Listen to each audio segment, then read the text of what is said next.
manatu ki api Fumafulu oi uano wata Mahina ko February Nehumaki ai ete amanaki Ki e tau aalo oi kawe ingani Hange koe matawai Ihu fale tasi Si ete no fone me whakaanawa Manatu o whaki e tupu anga Lo anoa e moe vai ko puna Peu maa o e funga whakaala Tupu anga kawa moe funga whonua Lo utoka ia no whakangalonga taa Luwa te mo uini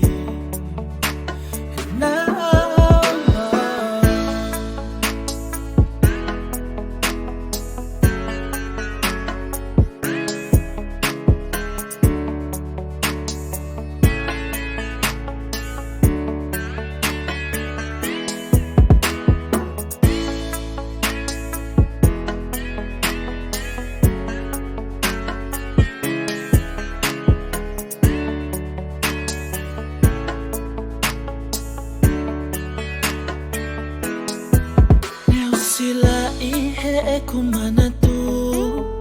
O uku mawhakanaunau Ki api whakatalu-talu Tofi kolu he whakamau whatu O he atamai ki e kahau Lo te ai e te sia te wholau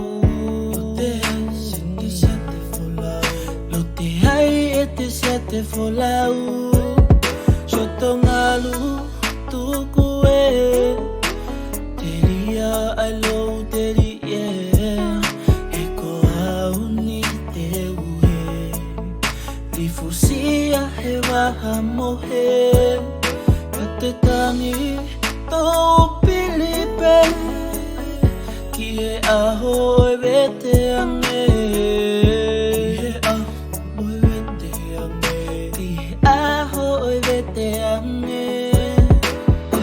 Si ete no fone me whakaanawa Manatu o whaki e tupu anga Lo anoa e moe vai ko puna Peu maa o e funga whakaala Tupu anga kawa moe funga whonua Lo utoka ia no whakangalonga taa Luwa te mo uini Si ete no fone me whakaanawa Manatu o whaki e tupu anga Lo anoa e moe vai ko puna Peu maa o e funga whakaala Tupu anga kawa moe funga whonua Lo utoka ia no whakangalonga taa Luwa te mo uini Kau me mipa, utaba ko manatu ki api Wanoa wataha Nge tani tokai,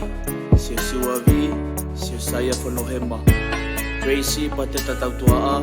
heneri manikina te nifa